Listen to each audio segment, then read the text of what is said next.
এর মাঝেই হঠাৎ মোবাইলের রিংটোন বাজতে লাগলো। মনে মনে কোন শালায় বিরক্ত করলো বলে তার 14 গোষ্ঠী উদ্ধার করতে লাগলাম। মোবাইলটা বের করে স্তব্ধ হয়ে গেলাম। আমার একমাত্র প্রেমিকা অনু নাম্বার দেখেই বুকটা সেট করে উঠলো। এই বুঝি থাপ্পড় খেলাম। সেই থাপ্পড় কি আর ভুলা যায়? ব্রেকআপ করবো ভালো কথা, কিন্তু কি থাপ্পড়ই না মারছিল। এতদিন পর হঠাৎ কল করলো, কারণ কি? বয়ে বয়ে ফোনটা রিসিভ করলাম আর বললাম হ্যাঁ হ্যালো। সে বলল, হারামজাদা কই রে তুই? থাপ্পড়ের কথা মনে নাই নাকি ভুলে গেছস? আমি বললাম হ্যাঁ মনে আছে তো, কি থাপ্পড়টাই না মারছিলা? আচ্ছা এই তুমি কি মানুষ না অমানুষ বলো তো? একে তো ব্রেকআপ করছো, আবার যাওয়ার সময় কিনা 2 গালে গুনে গুনে মুখ 10টা থাপ্পড় মেরেছিলা। সেই থাপ্পড় কি আর ভুলা যায়? এখনো আমি মাঝে মধ্যে সেই থাপ্পড় স্বপ্নে দেখি আর গাল হাতাই। সে বললো, ওই রাখ তোর আজাইরা পেশাল, তুই কই আসস এখন? আমি বললাম কেন? আমি এখন আবার কি করলাম?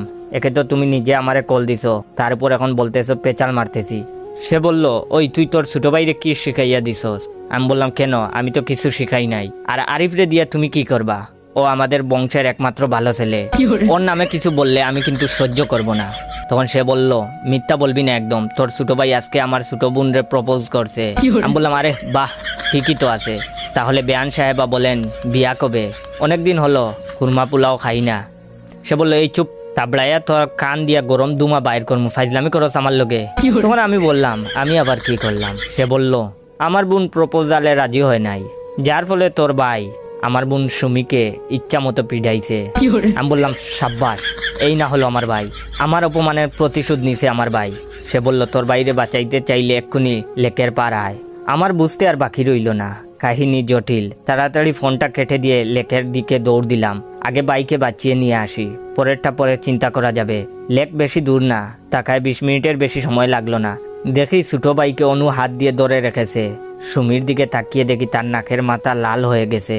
তখন অনু আমাকে দেখে বলল, তোর ভাইয়ের বিচার কর, তা না হলে কি করব?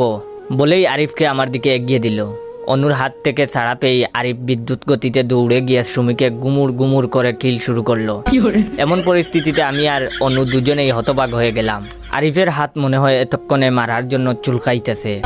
আমি দৌড়ে গিয়ে আরিফকে টেনে ধরলাম, কিন্তু ও ছাড়তেছে না। অনু ধরল সুমিকে, কিন্তু কিছুতেই ছাড়াতে পারছে না। এত টানাটানিতে বাঁধলো আরেক বিপত্তি। আরিফ সুমির চুল ধরে আছে, অপরদিকে অনু তার বোনকে টানছে। সুমির চুল ছেঁড়ার উপক্রম প্রায়। উপায়স্ত না পেয়ে আমি আরিফের হাত ছেড়ে দিলাম, তা না হলে যদি চুল ছিঁড়ে নিয়ে আসে। আরিফ ছাড়া পেয়ে দুম দুম করে কয়েকটা করে কিল দিয়েই দৌড়াতে লাগলো। আর দৌড়াইতে দৌড়াইতে বলতে লাগলো, ভাই ওরা আমাদের মোট 11টা মারছিল, আমরা আরো বেশি মেরেছি, আমরা জিতেছি ভাই, এখন পালাও পালাও।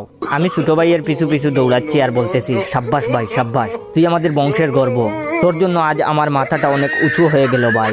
20 মিনিট দৌড়াইতে দৌড়াইতে 2 ভাই বাড়িতে আসলাম। অনেক দৌড়াইছি, এখন একটু বিশ্রাম দরকার। কি বলেন আপনারা? দ্বিতীয় পার্টের জন্য কারা কারা অপেক্ষায় ছিলেন অবশ্যই কমেন্ট করে জানাবেন।